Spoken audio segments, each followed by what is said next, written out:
Alors, bonsoir tout le monde et bienvenue à ce webinaire. Je pense que maintenant nous allons lancer, le temps qui a été donné est déjà passé, écoulé, et nous allons donc débuter ce webinaire.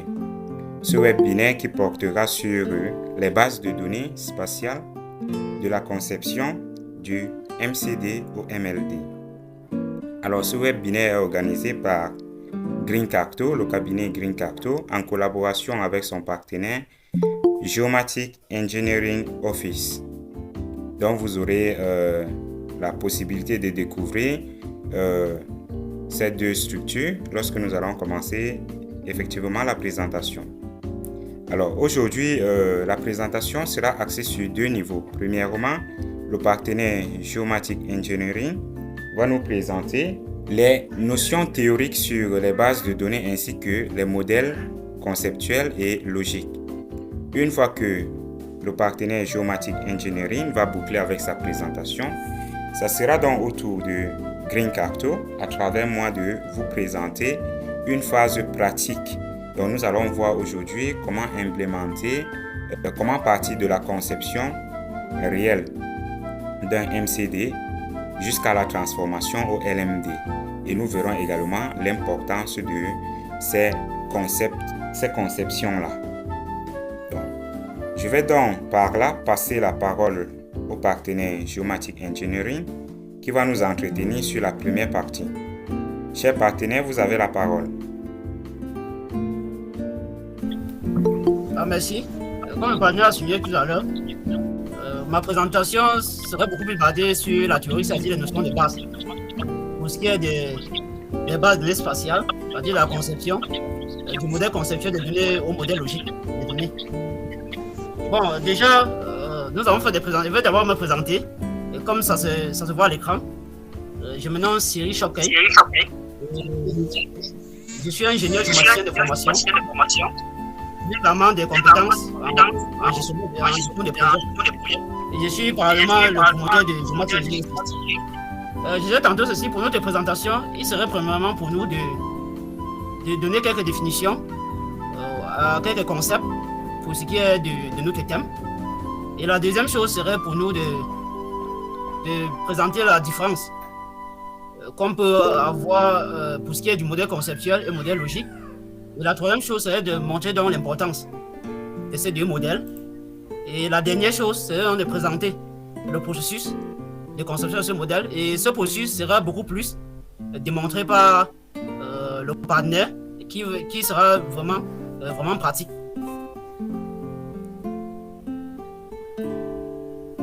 Et comme je l'ai souligné plus haut, la première chose c'est de savoir qu'entend-on par base de données spatiales. Bon, nous avons essayé de donner une définition qui est celle, ce sont des bases optimisées pour stocker et requêter les données, c'est-à-dire faire des requêtes qui sont reliées aux objets référencés géographiquement, c'est-à-dire les données spatiales. Et cela permet donc de faire une représentation géométrique simple. Ça peut être les points, les lignes ou bien les polygones. Bon, nous avons donc une figure là qui présente un peu une base de données spatiale. Comme c'est évoqué plus haut, donc cela peut être un point, ou bien des lignes, ou bien des polygones, qui sont des données géographiques. Et la deuxième chose, c'est maintenant de définir donc qu'est-ce que c'est que le modèle constitué de données, qui est le MCD. C'est une formalisation des structures et des significations d'informations pouvant décrire des objets. L'objet ici, ça peut être une entité. Et quand on parle des objets, ce sont des entités et des associations qui sont perçues comme ayant un intérêt dans le domaine étudié, en faisant abstraction des solutions des contraintes techniques, informatiques, d'implémentation dans les bases de données. Par exemple, quand on parle du modèle conceptuel, il s'agit donc des bases de données. Et cela donc permet de fournir donc une description graphique pour représenter dans ces modèles sur la forme d'un diagramme. Et plus bas, nous allons donc voir ces formes-là, pouvant contenir des entités d'association.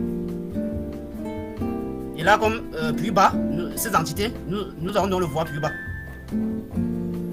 Et la troisième chose, il serait donc question pour nous de savoir qu'est-ce que c'est qu'un modèle logique des données. Et ici, nous entendons par modèle logique des données, ce sont les données qui décrivent les différentes entités et des attributs, y compris des relations entre elles au sein d'une organisation. L'organisation ici, ça peut être l'organisation ici, il s'agit de l'organigramme ou bien du diagramme du modèle.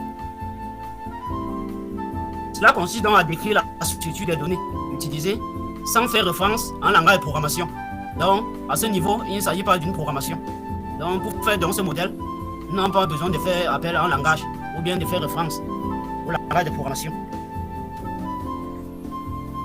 Et deuxièmement, pour ce qui est de la différence entre le MCD et le MLED, déjà, le MCD, ça relève du niveau d'abstraction que l'on réalise de la structure des données d'un système d'information qui est constitué d'entités, qui peut être un objet, et l'entité renvoie aux données spatiales, qui représentent donc des ensembles de données de même nature ou d'association entre les entités.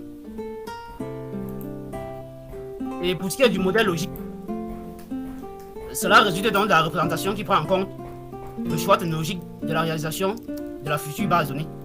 Donc ça, c'est un peu la différence que nous avons essayé de donner entre les deux modèles, qui est le modèle conceptuel et le modèle logique.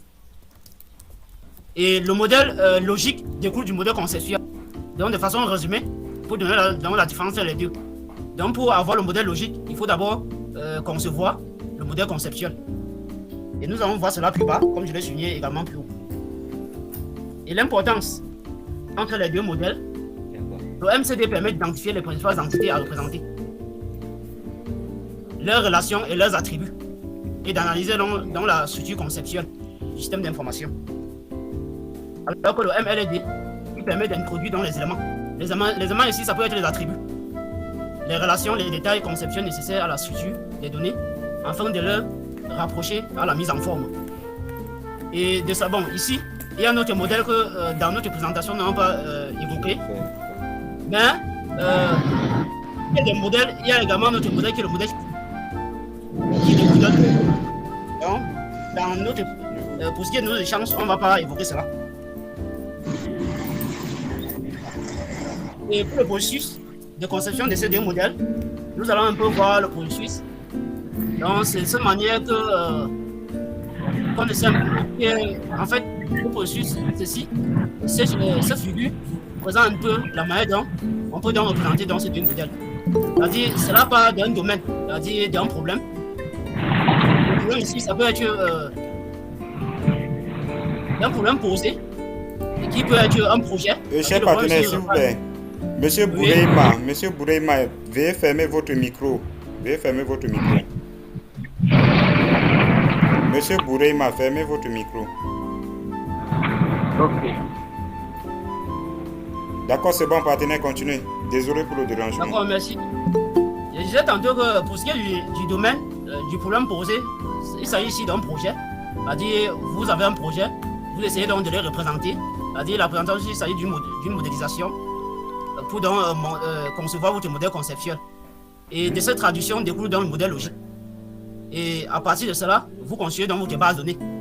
Donc, ce schéma montre un peu ce processus-là. Et également, ceci, c'est la deuxième figure, représente pratiquement la même chose. Donc, on parle d'un domaine qui est un problème posé ou bien un problème, un projet autant pour moi. Vous représentez cela. La représentation, il s'agit d'une modélisation pour concevoir donc le modèle logique. Le modèle conceptuel autant pour moi. Et de ce modèle conceptuel, autant pour moi découle donc le modèle logique. Et cela construit dans une base de données que vous mettez donc sur pied. Et ici, sur notre deuxième figure, au niveau des footbars, bon, ça c'est une image. Les footbars ici représentent les entités. Et les 1 et les N là, il s'agit des associations, des relations qui existent, des associations qui existent entre les entités. Nous avons deux exemples que nous avons essayé de faire. Comme nous avons souligné, ma présentation est beaucoup plus axée sur la théorie. Donc pour cela, le partenaire, lors de sa présentation, il va beaucoup plus étayer les différents participants sur ça. Ouais. Win Design, c'est un outil de modélisation des données. Créer d'un système d'information complexe, aussi d'un environnement permettant la modélisation des systèmes d'information informatique organisationnelle. Et là, nous avons cette figure. Donc, en voici donc un peu un modèle conceptuel conçu dans des entités. L'idée, ce sont les identifiants. Et ce qui est en bas, sigle, raison. Bon, c'est un exemple que nous avons pris comme je l'ai souligné. Et ça, ce sont les attributs. Réaliser ACD N1 entre ce modèle logique. Donc, pour avoir un modèle logique, il faut d'abord. C'est de ce modèle conceptuel que découle d'un modèle logique. Donc, ceci dit, je vous remercie donc de votre aimable attention. Et c'est tout pour cette présentation. Merci beaucoup. Ok, merci chers partenaires de Geomatic Engineering pour cette brillante présentation et très brève sur la partie théorique concernant les modèles conceptuels de données et les modèles logiques.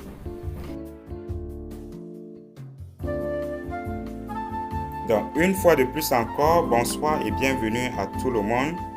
Merci d'avoir honoré ce rendez-vous qui porte aujourd'hui sur les bases de données spatiales de la conception du MCD au MLD.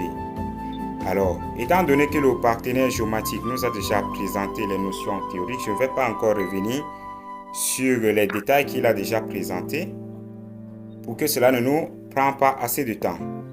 Notre présentation sera donc articulée sur 3 axes. Premièrement, nous allons voir les étapes de conception d'une base de données. Nous allons ici présenter de façon brève les étapes à suivre pour pouvoir mettre sur pied une base de données. Parce que implémenter une base de données, concevoir une base de données nécessite quelques démarches à respecter pour que vous ayez un résultat satisfaisant. Ensuite, nous allons voir le MCD, proprement dit, avec les concepts qui tournent autour du MCD. Et nous allons finir là par quelques règles qui permettent de passer du MCD au MLD. Les étapes de conception d'une base de données donc nécessitent 4 étapes clés. Ces 4 étapes sont les suivantes. Premièrement, l'étude et l'analyse des besoins. Avant toute chose, avant de penser base de données, vous allez d'abord faire une étude préalable de ce que vous pensez concevoir une base de données pour cela. Donc, pour ce faire, vous devez donc effectuer une étude minutieuse, analyser les besoins de votre client ou soit les besoins que demande votre étude. Sans ceci, vous ne serez pas organisé pour concevoir une base de données intéressante. Il arrive généralement souvent des personnes qui se lèvent tout juste comme ça et disent que bon, je vais concevoir une base de données. Ils n'ont pas fait une étude donnée. Arrivant à un niveau, ils se rendent compte que la base de données qu'ils ont conçue ne respecte pas aux besoins du client ou soit aux besoins de l'étude qu'ils sont en train de mener. Ce qui les amène encore à revenir modifier la structure de la base de données, etc. Ça, ce n'est pas une bonne pratique. La bonne pratique aimerait que, avant de concevoir une base de données, vous menez une étude, vous analysez les besoins. La deuxième étape, c'est la conception d'un modèle que nous allons voir aujourd'hui, le modèle conceptuel de données et les modèles logiques. Le partenaire Geomatic Engineering a également déjà présenté ce qu'on entend par modèle conceptuel de données et modèle logique de données. Donc, c'est une phase très capitale dans le processus, dans le cycle de conception d'une base de données. Si vous ratez cette phase également, votre base de données ne sera pas de bonne qualité et ne sera pas bien structurée. Ce qui peut aussi engendrer des soucis lorsque vous allez transmettre cela à une autre personne, à une personne tierce, pour pouvoir répliquer cette base de données. Il aura des soucis lors de l'implémentation de la base de données. Troisième étape, c'est l'implémentation proprement dite. Cela suppose que vous avez déjà effectué les 2 étapes précédentes. Vous avez votre modèle. Maintenant, vous allez donc passer à la création proprement dite de la base de données. Et à ce niveau, vous allez donc utiliser un peu de la programmation, pas de la programmation très complexe.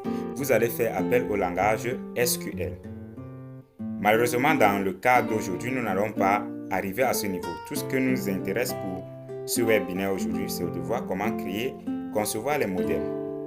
Dans un futur proche, nous allons également nous intéresser à cette partie-là. La dernière étape, c'est le test, révision et validation. Lorsque vous allez implémenter votre base de données, avant de l'utiliser ou soit de le transmettre à votre client, vous devez tester la base de données. Est-ce que ça marche? Est-ce que les entités que j'ai appelées dans la base de données fonctionnent? Est-ce que les relations définies sont de bonne qualité? Ces relations fonctionnent?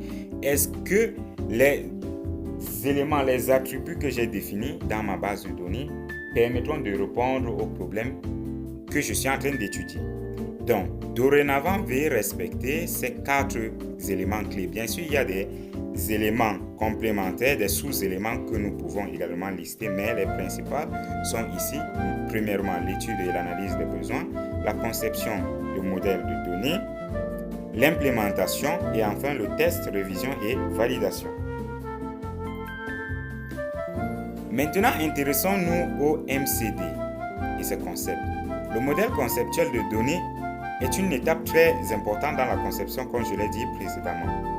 Ceci prend en compte quelques concepts que vous devez comprendre avant de vous lancer dans cette aventure. Ces concepts sont entité, identifiant, association, cardinalité et propriété. Pour pouvoir mieux vous expliquer cela, je vais prendre l'exemple que nous allons réaliser aujourd'hui. Schématiquement, nous aurons donc ceci.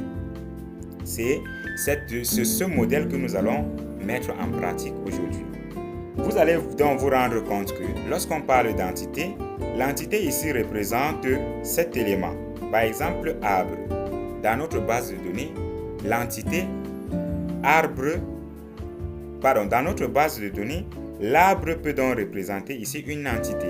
Une entité peut donc être là conçue comme un objet de notre base de données.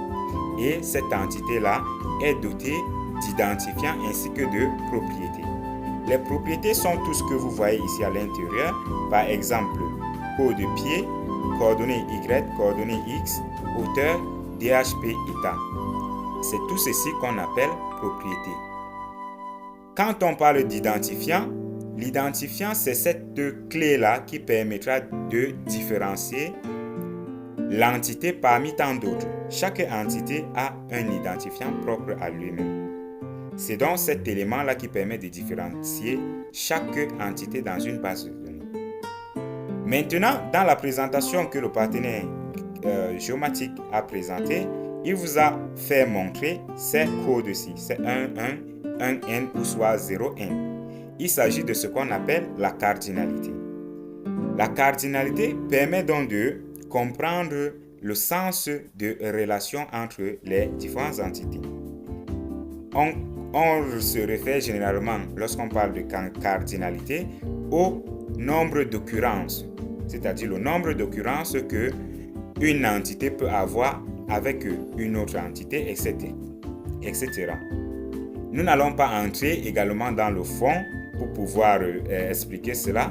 Ça sera l'occasion d'une autre rencontre. Alors, ce que vous devez comprendre ici, il existe 3 grands groupes de cardinalités. Nous avons les cardinalités fils-fils, les cardinalités fils-père et les cardinalités père-père.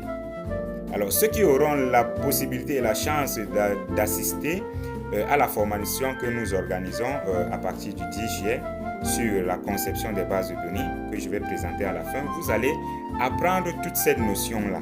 Lorsqu'on parle de cardinalité fils-fils, quand parle-t-on de cardinalité fils-père et quand parle-t-on de cardinalité père-père? Tout cela intervient dans la conception d'une base de données. Pour quelqu'un qui sait donc lire un modèle conceptuel de données, lorsqu'il va prendre ce schéma, il saura les relations, le nombre d'occurrences, c'est-à-dire les cardinalités qui existent entre les différentes entités. Pour finir donc, nous avons le concept d'association. L'association ici représente les relations entre les différentes entités. Et généralement, ces relations portent des noms à l'infinitif. Par exemple, appartenir, caractériser, faire, avoir, etc. C'est une règle donc définie dans les modèles conceptuels de données. Poursuivons cette fois-ci avec quelques règles nécessaires pour le passage du MCD au MLD. Lorsqu'on implémente le MCD à travers un logiciel, cela est très facile de passer au MLD. Mais lorsqu'il faille faire cela de façon manuelle, ou soit d'expliquer le processus à un tiers, beaucoup de personnes n'arrivent pas parce qu'ils ne connaissent pas les règles de passage du MLD au MCD. Par exemple, quelqu'un peut vous parler de table or qu'il est dans le MCD, chose qui n'est pas le bon terme. Donc, lorsque nous sommes dans le MCD, nous pouvons parler d'entité, nous pouvons parler d'identifiant, nous pouvons parler d'attribut ou soit de propriété. C'est ce que nous avons présenté précédemment. Maintenant, lorsque vous passez du côté MLD, les termes changent. Bien sûr, vous avez les mêmes objets, les mêmes éléments, mais les termes changent. Ici, vous devez parler en tant qu'un professionnel de la chose. Quelqu'un qui maîtrise également ce qu'il est en train de faire. Donc, imaginez vous êtes devant une assemblée et vous voulez donc présenter votre modèle. Vous arrivez au niveau du modèle logique et vous utilisez les termes du modèle conceptuel. Si parmi l'assemblée, il y a quelqu'un qui s'y connaît, il peut vous interroger et cela peut vous gêner. Donc, savoir ce qu'on fait est également intéressant. Donc, lorsque nous sommes dans le MLD, nous allons parler cette fois-ci de table. L'identifiant devient là les clés primaires et les attributs deviennent des champs ou soit des colonnes. Également, ceux qui vont suivre la formation verront tous les détails sur ces notions. Vu que nous n'avons pas assez de temps, nous allons tout juste les expliquer. Voilà donc un exemple de modèle logique de données. L'apparence se diffère du modèle conceptuel de données que nous avons. Ici, vous allez voir par exemple dans le modèle, nous avons la présence des clés, c'est-à-dire nos identifiants qui intègrent les tables à ce niveau. Ceci, c'est tout juste à cause des cardinalités que nous avons utilisées qui fait cela automatiquement. Donc, si vous ne définissez pas bien vos cardinalités, également vous allez avoir des soucis au niveau modèle logique. Pour aller donc plus loin, pour ceux qui le souhaitent, comme je l'ai présenté plus haut, nous avons actuellement une formation que nous avons nommée Conception et gestion de bases de données spatiales. Cette formation est actuellement au prix unique pour tout le monde, qu'il s'agisse des étudiants ou soit des professionnels, au prix de 15 000 francs, soit 24 €. Donc vous pouvez donc bénéficier de cette formation-là et avoir une continuité de ce que nous avons fait aujourd'hui. Ce que nous allons faire aujourd'hui, c'est tout juste une introduction à cela. Donc si vous souhaitez aller encore plus loin, maîtriser la conception, la gestion des bases de données, vous pouvez donc intégrer cette formation qui ne durera que 3 jours. Alors le programme sera comme suit. Dans la première journée, nous aurons les généralités sur les bases de données. Dans la deuxième journée, nous allons voir les modèles proprement dit et nous allons appliquer cela avec le logiciel que nous allons utiliser aujourd'hui. Il s'agit du logiciel Looping qui permet de concevoir des MCD ainsi que des LMD. Et le tout dans tout cela, au troisième jour, nous allons vous initier dans le langage SQL qui est un langage très utilisé dans la gestion de bases de données. Et pour cela, nous allons également utiliser un système de gestion de bases de données PostgreSQL. Donc, pour ceux qui souhaiteront à la fin participer à cette formation, vous aurez donc tout juste à vous inscrire. Le lien, nous allons partager dans le groupe et également les fichiers PDF vous seront donnés. Donc, c'était tout pour la présentation. Maintenant, nous allons passer au cas pratique avec la conception de notre modèle. Et nous allons donc faire appel ici au logiciel que je vous ai parlé. Il s'agit du logiciel Looping. Le logiciel Looping, donc, c'est ce logiciel-là qui permet de concevoir des modèles en base de données. C'est également l'équivalent du logiciel WinDesign que le partenaire Geomatic a présenté, que vous pouvez également vous référer au partenaire parce qu'il s'agit là d'un logiciel payant. Si vous souhaitez donc acquérir ce logiciel, vous pouvez donc vous référer au partenaire Geomatic Engineering qui peut mettre à votre disposition ce logiciel-là avec la licence. Donc, nous allons utiliser ici le logiciel Looping. Et pour tous ceux qui vont donc intégrer la formation, ils auront gratuitement le logiciel Looping à leur disposition qu'ils pourront tout juste installer sur leur PC. Donc, lorsqu'on lance le logiciel Looping, l'aperçu que nous avons est simple. Voilà l'interface d'accueil du logiciel Looping. Pour pouvoir donc implémenter une base de données, je vais d'abord aller faire appel à la base de données, à l'exemple de la base de données que nous allons utiliser aujourd'hui. Je vais me rendre là et je vais lancer cela. C'est tout juste une capture d'écran que j'ai fait, un export. Et donc voilà la base de données que nous allons implémenter aujourd'hui. Cette base de données permettra de recueillir sur le terrain et de stocker nos données lors des collectes floristiques. Pour ceux qui font dans la foresterie ou ou soit ceux qui font dans la biogéographie vont comprendre facilement ceci. Il s'agira d'aller sur un terrain donné où nous allons faire les échantillons sur les arbres. Donc, nous allons collecter les informations sur les arbres. Pour chaque arbre, nous aurons donc ses propriétés, à savoir un coordonnée Y, coordonnée X. Nous allons prendre la hauteur de l'arbre, nous allons prendre le diamètre à hauteur de poitrine de l'arbre, ainsi que l'état de l'arbre. L'arbre peut être coupé, écorché, etc. Également, dans notre étude, nous allons définir des placettes. Les placettes sont des échantillons dans lesquels nous allons faire des collectes sur les arbres.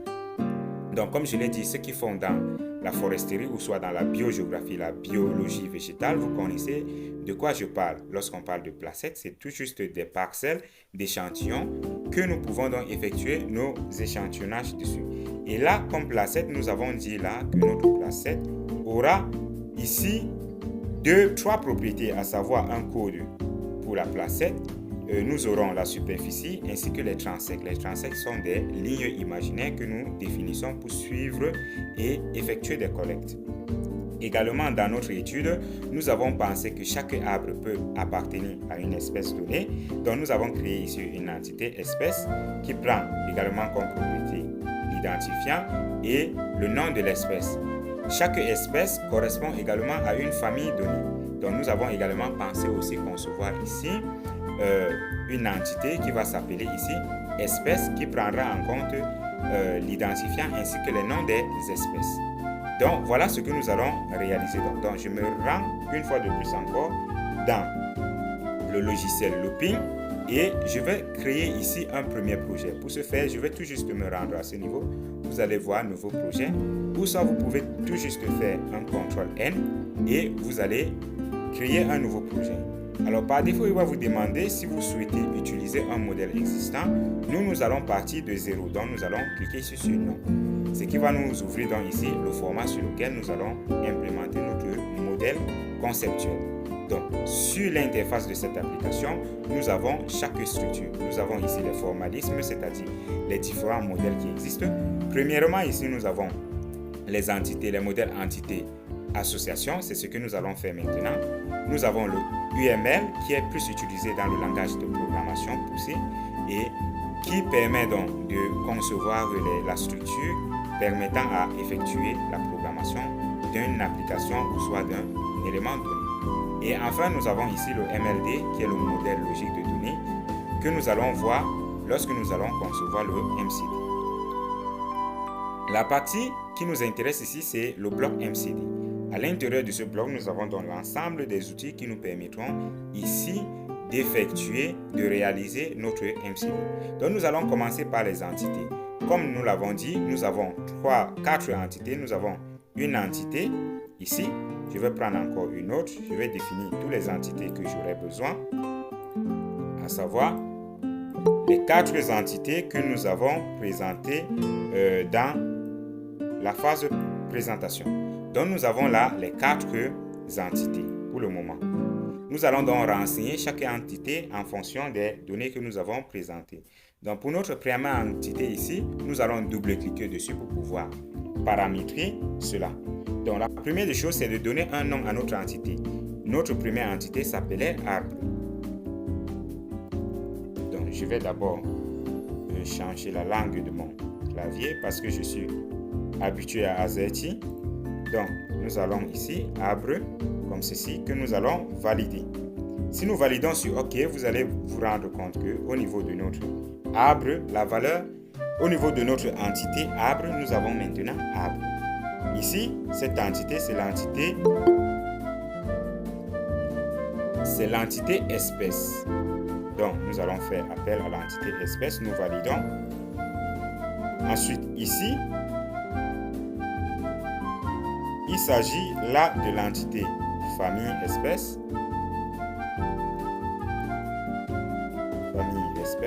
Et vous remarquez que dans la nomenclature, je n'utilise pas d'espace, j'utilise plutôt le underscore qui est le tiret de 8 communément appelé.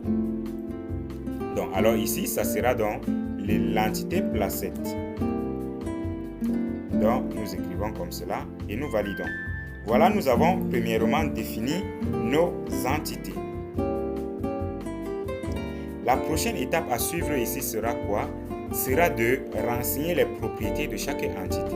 Comme nous l'avons dit, pour notre première entité arbre ici, nous avons premièrement un identifiant qui permet de l'identifier de façon unique. Et si nous revenons voir notre image à ce niveau, vous allez vous rendre compte que notre identifiant là est en gras et c'est souligné code pied. Donc c'est ce que nous allons mettre ici. Donc nous venons là au niveau de ajouter, nous cliquons sur ajouter et nous allons ajouter dans notre première propriété ici que nous avons appelé code pied. Donc ça sera le code que nous allons donner à chaque pied d'arbre que nous allons collecter. Et pour chaque propriété, nous avons des informations sur sa nature, c'est-à-dire le type de données que nous allons utiliser, ainsi que les contraintes que nous allons définir.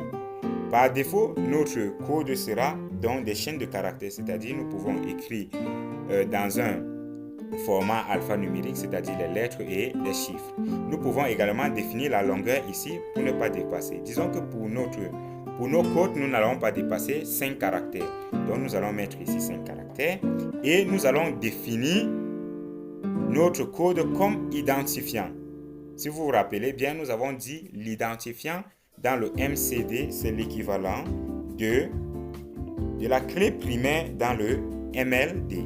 Donc, lorsque nous cochons sur identifiant, cet élément que nous venons d'attribuer sera notre clé primaire, c'est-à-dire l'identifiant dans le langage du MCD. Donc, une fois que c'est fait, nous allons valider sur OK. Et vous allez voir que dans notre liste de rubriques ici, nous avons l'élément code pied. Et devant cet élément, nous avons une clé, ce qui signifie qu'effectivement, il s'agit de notre identifiant, de notre clé primaire. Alors, les autres éléments, c'était coordonnées Y ici, qui sera donc, on peut définir ceci comme une chaîne de caractères, ou soit nous pouvons le prendre comme un réel, parce que il faut savoir que les coordonnées, lorsqu'elles sont dans l'unité DD, c'est-à-dire degré décimal, peuvent être notées comme des réels, c'est-à-dire nous avons des nombres avec des virgules. Donc nous pouvons prendre ceci réel ou soit nous pouvons prendre tout juste variable pour dire que nous allons entrer manuellement ces coordonnées-là. Donc nous disons que nous allons partir sur le manuel, que nous allons entrer ces coordonnées de nous-mêmes. Vous pouvez donc définir ici la longueur si vous le souhaitez. Une chose à faire, c'est de définir une contrainte. Vous allez voir ici, nous avons note nulle et unique. La contrainte note nulle permet de définir à un champ qu'il faut obligatoirement avoir une valeur. Donc si vous n'entrez pas de valeur dans ce champ, le système va vous signaler que vous devez obligatoirement entrer une valeur. Donc nous allons prendre ici note nulle. Ce qui va faire en sorte que si l'utilisateur de notre base de données n'entre pas de données, alors le système ne va pas avancer, donc il sera obligé d'entrer des données. La contrainte unique ici permet de définir une propriété de façon unique, c'est-à-dire une propriété qui ne peut pas se répéter dans une entité. Par exemple, 1, si vous définissez 1, déjà, lorsque vous allez encore vouloir utiliser le code 1, cela va vous dire que le code existe déjà, il faut donc un code unique. C'est généralement ce que nos clés primaires prennent lorsqu'on clique sur identifiant. Donc le code unique est activé par défaut. Donc une fois que c'est fait, nous allons valider comme ceci et nous allons faire appel rapidement aux autres propriétés ici qui étaient coordonnées X. Nous allons également donner ici le note null, nous validons. Ensuite, nous avons hauteur.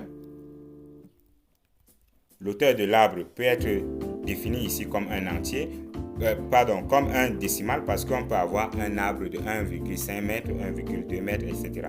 Donc nous allons prendre ici un décimal et nous allons tout juste dire ici que nous voulons 3 chiffres comme ceci et 2 chiffres après la virgule. Donc ce qui va nous permettre de donner par exemple 1,50, 1,30, 1,20, etc. Nous mettons également la contrainte et nous validons. L'avant-dernier élément, c'est le DHP, c'est-à-dire diamètre à hauteur de poitrine. Ceci peut être une valeur en centimètres, dont nous allons prendre un entier quand nous n'aurons pas de virgule. Nous allons laisser par défaut 32 bits et nous allons donner ici une contrainte note nulle. Et pour finir, nous avions l'état de l'arbre l'état de l'arbre ici qui peut être une chaîne de caractères dont nous laissons à variable. Et la longueur, nous pouvons également laisser aussi à 50. Nous assignons également une contrainte, puis nous validons sur OK. Voilà, nous avons défini maintenant notre première entité. Tout marche bien, nous pouvons donc cliquer ici sur OK et vous allez voir automatiquement dans notre entité, nous avons les informations, c'est-à-dire nos propriétés ici à l'intérieur. Donc je vais essayer un peu de zoomer pour que nous puissions bien voir les éléments de notre table. Donc je vais déplacer ceci comme cela et nous allons donc avoir le visuel sur notre table. Je vais encore une fois de plus zoomer comme ceci pour qu'on puisse bien voir. Donc vous avez là toutes les propriétés de notre élément arbre. Nous allons également faire de même pour espèce. Nous avons ici également un identifiant qui est code espèce, qui sera également notre identifiant dans notre clé primaire. Nous validons. Et ensuite, nous avons le nom de l'espèce. Nous mettons ici nom de l'espèce. Savoir qu'il existe plusieurs espèces d'arbres. Donc, étant donné que généralement on utilise les noms scientifiques des arbres et les noms sont généralement longs, nous pouvons donner ici une longueur de 200 caractères pour ne pas avoir de problème. Donc nous définissons ici note nulle également. Donc voilà pour notre élément, notre entité espèce, nous aurions tout juste ces deux éléments-ci. Nous allons donc le redimensionner comme ceci pour qu'il n'occupe pas assez d'espace. Donc nous allons passer cette fois-ci à l'élément famille. Nous allons également ajouter ici le code de famille.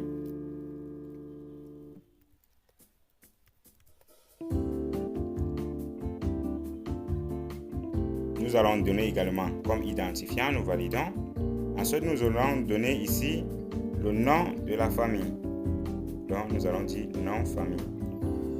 Également, à noter que les noms de famille sont généralement trop longs aussi.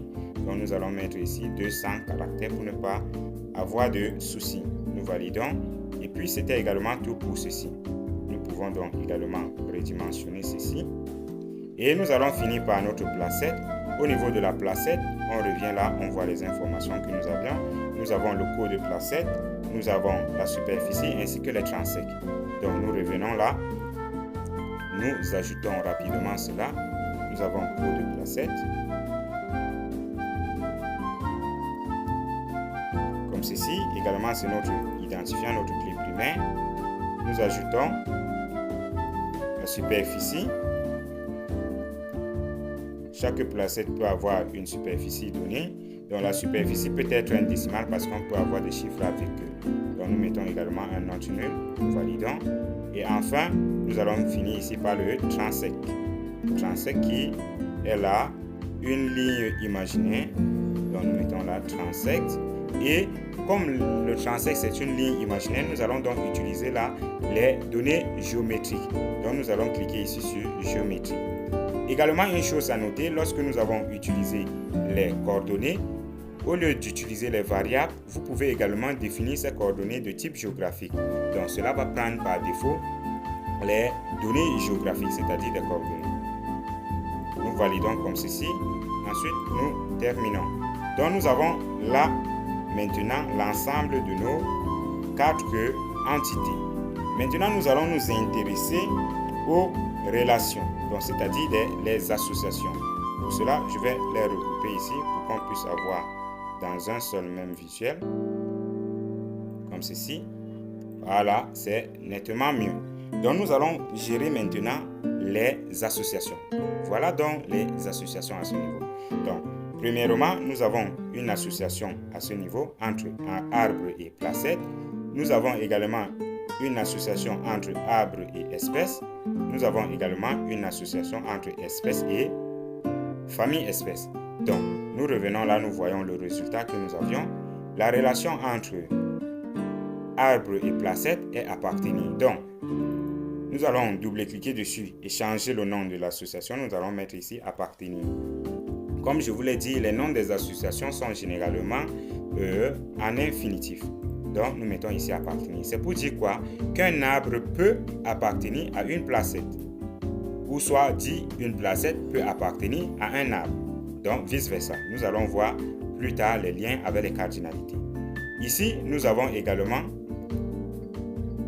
caractérisé. Donc là, notre association va s'appeler caractérisé. Comme ceci, nous validons. Donc, un arbre peut être caractérisé par une espèce, comme nous l'avons défini ici. Pour finir, donc, la dernière association ici, c'est faire partie de. Donc, nous allons mettre ici faire partie.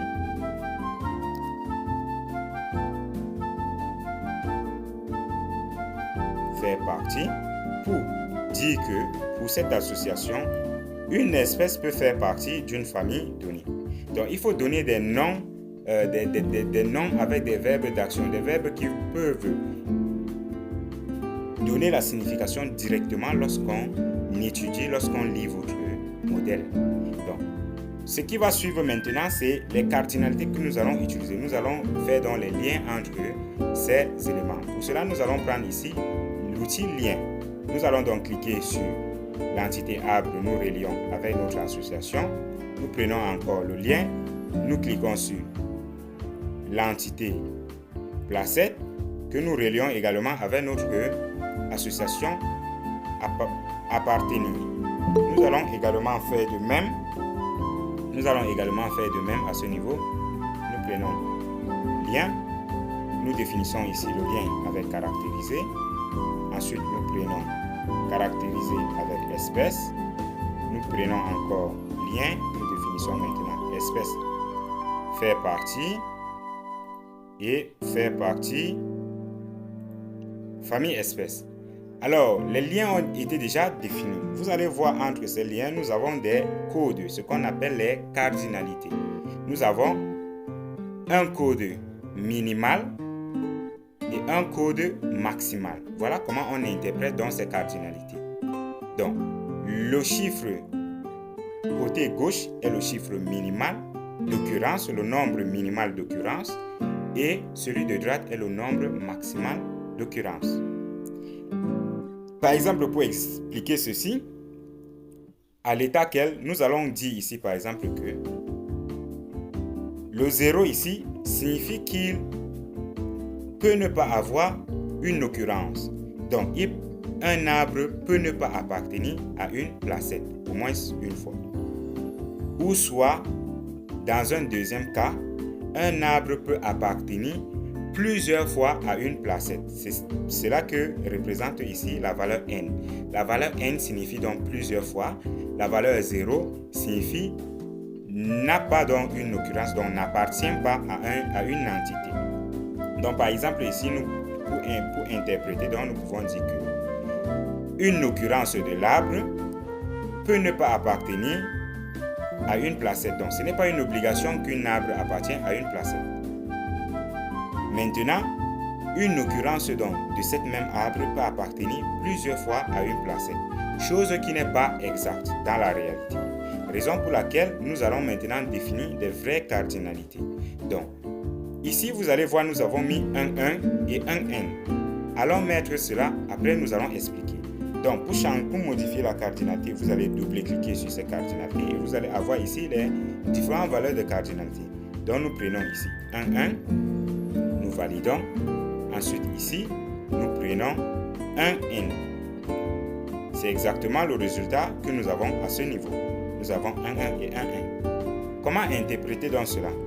Nous disons que pour cette base de données, une occurrence de l'arbre, étant donné que l'entité ici, nous pouvons avoir plusieurs arbres à l'intérieur, donc nous parlons d'une occurrence de l'arbre. Donc, on peut prendre au choix un arbre dans cette entité arbre qui est au pluriel. Donc, à l'intérieur, une occurrence d'un arbre donc, peut appartenir une seule fois, au moins une seule fois, à une placette et uniquement une seule fois à une placette. Raison pour laquelle le maximum ici, au lieu de mettre n, nous mettons une fois. Donc, un arbre peut appartenir une seule fois à une placette. Vous ne pouvez pas avoir un arbre qui appartienne à deux placettes. Dans la réalité, c'est impossible. À moins que vous portez l'arbre pour aller jeter dans une autre deuxième placette, c'est impossible. Raison pour laquelle, dans notre cardinalité, ici, nous disons que une occurrence d'un arbre ne peut appartenir qu'une seule fois et seulement une seule fois à une placette. Ça, c'est dans la réalité. Donc, lorsque vous pensez votre base de données, pensez sur ce qui est faisable, ce qui est réel. Ne mettez pas tout juste des cardinalités parce que vous voulez faire beau. Donc, rassurez-vous de la fiabilité de ce que vous êtes en train de concevoir. Maintenant, revenons donc au niveau de la placette. La placette a également une cardinalité que nous avons mis ici, 1n. Comment interpréter cela? Nous disons ici que, premièrement, une placette peut appartenir à un arbre. Donc, une placette peut contenir un arbre, ça c'est normal. Et également, une placette peut appartenir à plusieurs arbres. Étant donné que je vous ai dit dans l'entité arbre ici, nous allons collecter plusieurs arbres. Et les arbres que nous allons collecter ne seront pas spécifiquement seulement dans une seule placette. Nous pouvons collecter 10 000 arbres qui sont dans 10 placettes. Donc, ici, nous disons que dans une placette, on peut avoir au minimum un arbre donné. Nous pouvons avoir au minimum un arbre. Et également, dans cette placette-là, nous pouvons avoir plusieurs autres arbres qui n'est pas la même occurrence de l'arbre que nous avons défini. Par exemple, l'arbre A peut appartenir à la placette A. L'arbre B peut appartenir à la placette B. L'arbre C peut appartenir à la placette A. L'arbre D peut appartenir à la placette A. Donc, vous voyez que nous avons plusieurs occurrences de l'arbre A qui peut appartenir à une seule placette. Raison pour laquelle notre cardinalité nous dit ici que nous devons avoir au moins un arbre dans la placette et nous pouvons avoir plusieurs occurrences des arbres dans cette même placette. Maintenant, revenons à la relation entre l'arbre et les espèces. Cette relation que nous allons appeler ici cardinalité. Cette relation que nous avons appelée plutôt caractérisée, excusez-moi. Donc, si nous revenons sur notre résultat que nous avons présenté ici, vous allez voir que nous avons une relation ici 1,1 et 0,1. Allons donc appliquer cela et nous allons expliquer. Donc, nous avons ici 1,1 et 0,n. Je pense bien c'est cela. Donc, nous avons 1,1 et 0,1. Maintenant, cette cardinalité-ci est différente de la première cardinalité que nous avons ici. Nous avons ici une cardinalité de 1,1 et une cardinalité de 0,1. Comment donc interpréter cela? Ce que nous disons ici, c'est qu'une occurrence de l'arbre peut être caractérisée au moins par une espèce. Cette même occurrence de l'arbre-là ne peut être caractérisée uniquement par une espèce. Dans la réalité, un arbre appartient tout juste à une espèce. Prenons l'exemple de l'arbre qu'on appelle communément le nimier, dont le nom scientifique est Azadirachta indica. L'arbre nimier ne peut appartenir qu'au nimier. Donc, on ne peut pas voir un nimier et dire que le nimier appartient à une espèce des mangues, etc., des manguiers, etc. Raison pour laquelle dans notre cardinalité ici, nous disons au minimum, une occurrence de l'arbre peut être caractérisée par une espèce et au maximum également par une espèce seulement. Par contre, dans notre entité espèce, il peut arriver que lors de notre collecte, dans la liste des espèces que nous avons ici, aucun arbre n'appartient à cette espèce-là.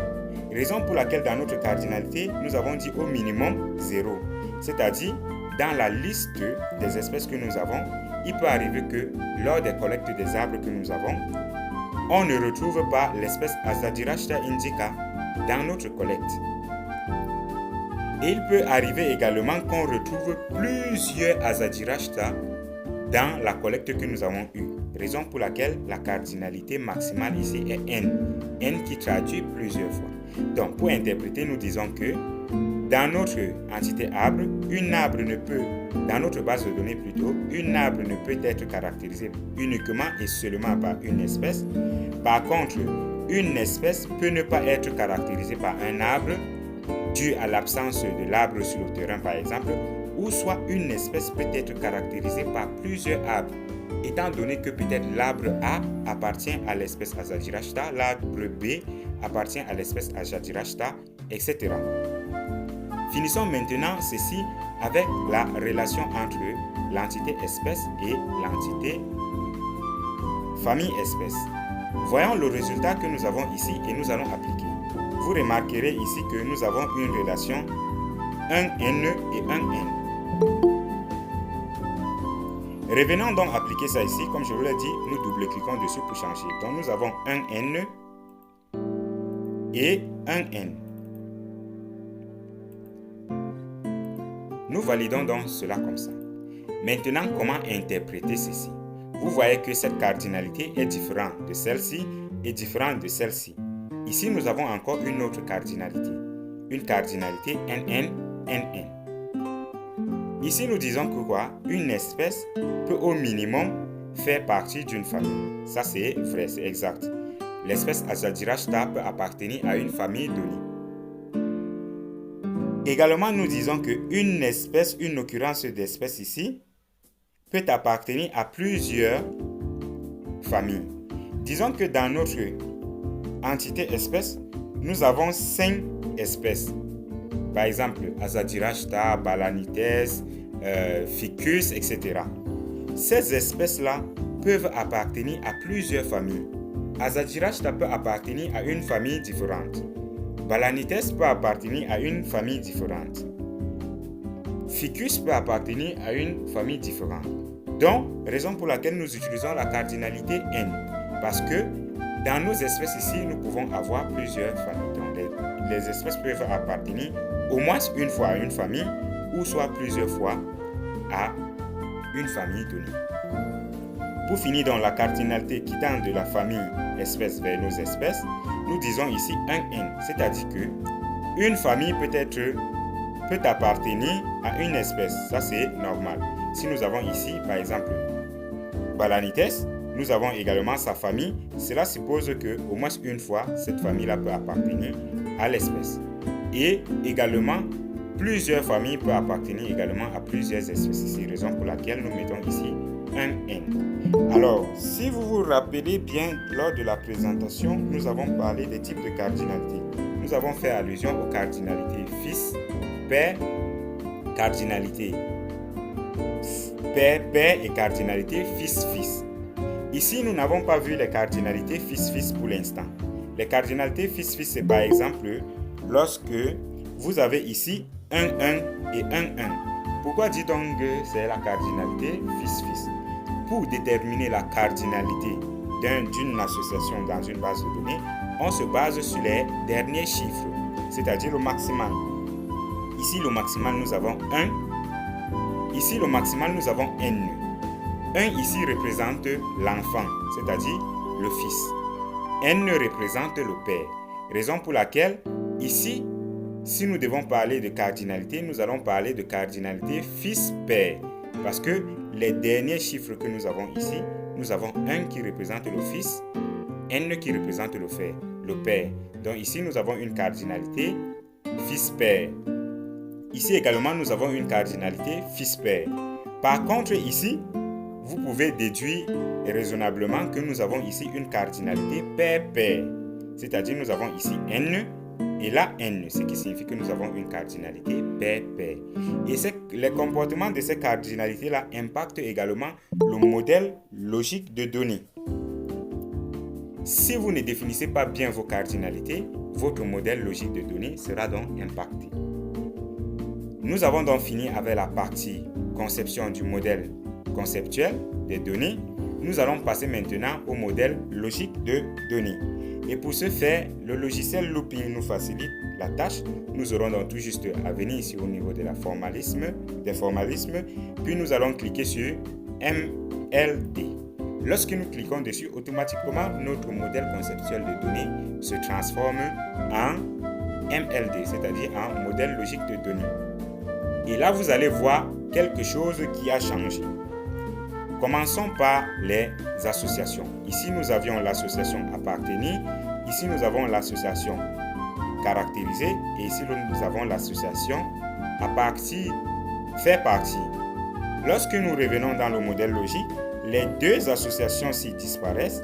Par contre, l'association fait partie devient cette fois-ci une table, c'est-à-dire une entité dans le langage MCD. Le problème, c'est quoi? C'est dû à la cardinalité que nous avons utilisée.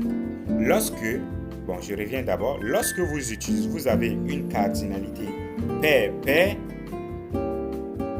la transformation quittant du MCD au MLD exige que l'association se transforme en entité et prend donc comme propriété les deux clés de ces deux entités, c'est-à-dire la clé primaire de l'espèce ainsi que la clé primaire de famille espèce. Monsieur Fall, veuillez fermer votre micro s'il vous plaît. Ok, merci. Donc, je disais que lorsque vous passez du MCD au MLD, la norme dit que lorsque vous avez des cardinalités pair-pair, l'association se transforme en entité et prend donc comme propriété les clés primaires des deux entités. C'est la raison pour laquelle vous avez ici la création d'une nouvelle entité qui s'appelle faire partie, qui dans le modèle conceptuel était une association. Et vous allez voir à l'intérieur, nous avons donc là les clés primaires, c'est-à-dire code espèce et code famille. Alors, pour pouvoir mieux manager cela, lorsque nous implémentons les codes, nous allons recueillir ces deux clés-là dans une propriété que nous allons définir. Donc, si nous double-cliquons sur notre relation ici, nous avons la possibilité d'ajouter une propriété. Cette propriété-là, nous allons tout juste l'appeler espèce-famille. Donc, c'est une propriété qui va prendre donc ici, nous allons mettre une note nulle et nous validons. Cette propriété donc, vous allez voir, va s'ajouter dans votre relation. Lorsque vous allez voir ceci dans une relation, cela suppose que nous avons affaire à, premièrement, une cardinalité pair-pair. Ensuite, cette propriété sera donc en charge de combiner, de prendre la valeur de la combinaison entre les deux clés qu'il a associées ici. Donc, lorsque nous allons vouloir faire appel à ces deux clés, nous aurons tout juste besoin de faire appel à espèce, famille et nous allons accéder à ces deux clés.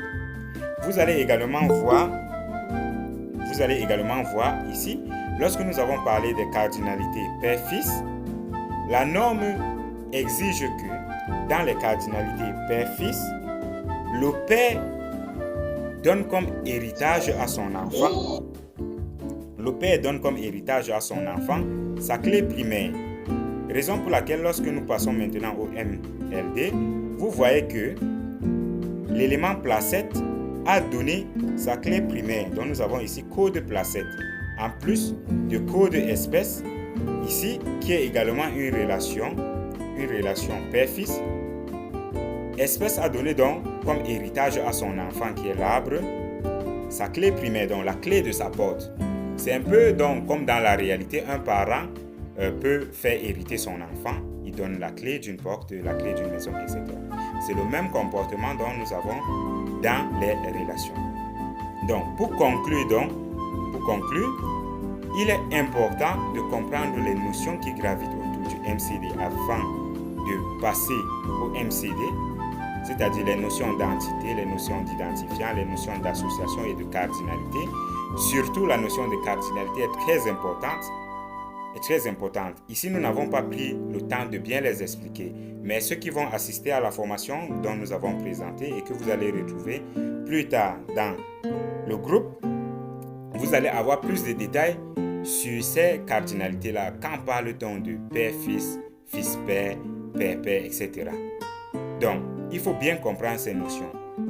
Également, vous devez savoir que lorsqu'on a affaire à une cardinalité père-père, l'association se transforme en entité et prend comme héritage les clés primaires des deux entités dont ils sont associés. Par contre, dans les cardinalités père-fils, le père donne comme héritage à son enfant sa clé primaire. Maintenant, pour finir, lors des cardinalités fils-fils que nous n'avons pas implémentées ici, c'est-à-dire 1-1, 1-1, là maintenant, il y a une logique du précédent, c'est-à-dire c'est à vous maintenant d'analyser pour voir qui dépend de l'autre. Et c'est à ce moment vous allez donc transformer le dépendant en père et celui qui dépend comme fils. Et vous allez appliquer également la règle de cardinalité de père-fils. Donc voilà, c'était tout pour la présentation aujourd'hui pour l'application dans la partie théorique qui a été présentée par le partenaire Geomatic Engineering Office et la partie pratique qui a été présentée par moi, représentant et promoteur du cabinet Green Cactus. Nous allons donc passer maintenant à la phase des questions et tout le monde peut donc interagir maintenant. Si vous avez des questions, vous aurez tout juste à lever la main et nous allons vous donner la parole. Merci pour votre aimable attention.